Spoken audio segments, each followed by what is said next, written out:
Patrick de Bellefeuille, vous le connaissez, les présentateurs météo chez Météo Média, il est expert en changement climatique. Et là, on va se parler de l'hiver. Est-ce que ça va être un hiver doux, un hiver froid, un hiver neigeux ou pas de neige? Parce que là, on n'est pas dans l'esprit des fêtes du tout, là. Moi, je me sens comme au mois de septembre ces temps-ci. Patrick, bonjour.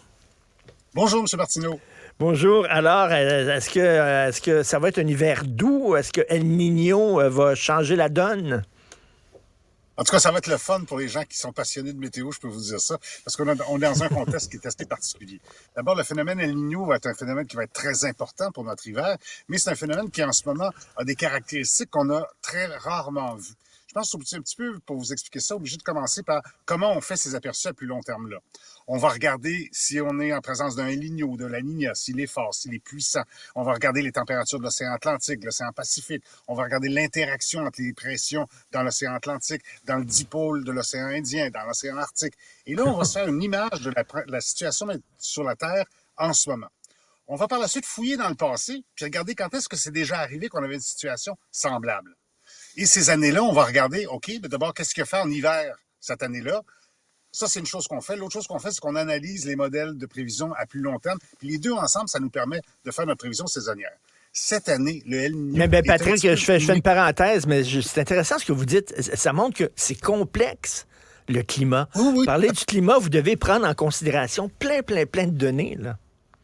Oui, tout à fait. Ben, écoutez, sur la Terre, elle est couverte à 71 % d'eau. Si on ne tient pas compte de l'eau, je ne vois pas comment on peut prévoir le climat. C'est comme un joueur important. Mais cette année, le problème avec le El Niño et pourquoi il est si unique, c'est que normalement, l'eau est chaude au niveau de l'équateur, dans le Pacifique, en général empilée sur les côtes de l'Amérique du Sud ou bien en plein centre du Pacifique. Empilée sur les côtes, on appelle ça El Niño classique. Dans le centre du Pacifique, on appelle ça Modoki. Mais ça veut dire que si l'eau chaude est là, de part et d'autre, et particulièrement dans l'hémisphère nord, l'eau qui se retrouve juste au nord du El Niño est froide. Et c'est pas le cas. Cette année, cette eau-là est chaude. Et quand on regardait historiquement, on n'en trouvait pas des années où on avait ce phénomène-là en plus dont on devait tenir compte.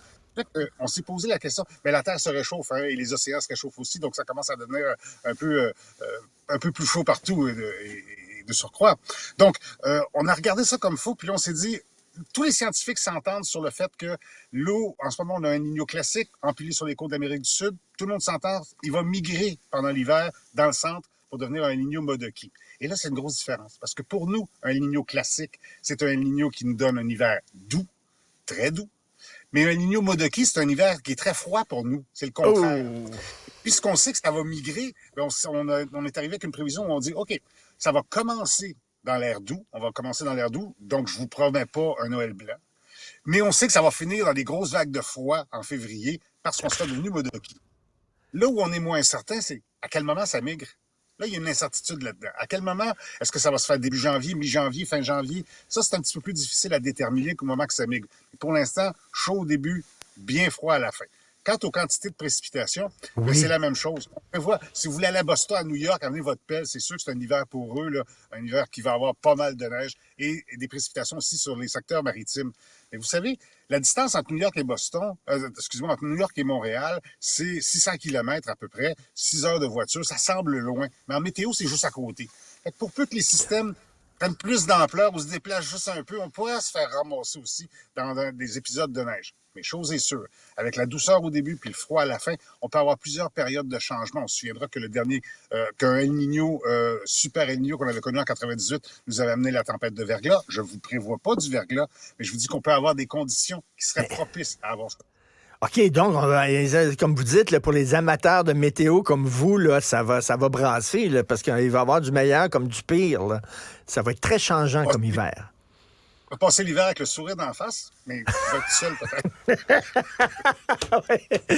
J'espère qu'il n'y a pas des gens qui vont vous engueuler là, en vous envoyant des messages de haine. On sait que les gens qui s'occupent de météo, hein, ils ont les anticlimatistes sur le dos. Donc, toujours très intéressant de vous parler. Puis ça montre à quel point, justement, le climat, c'est sacrément complexe. Patrick de Bellefeuille, expert en changement climatique, qu'on peut bien sûr entendre sur Météo Média. Merci, Patrick. Salut.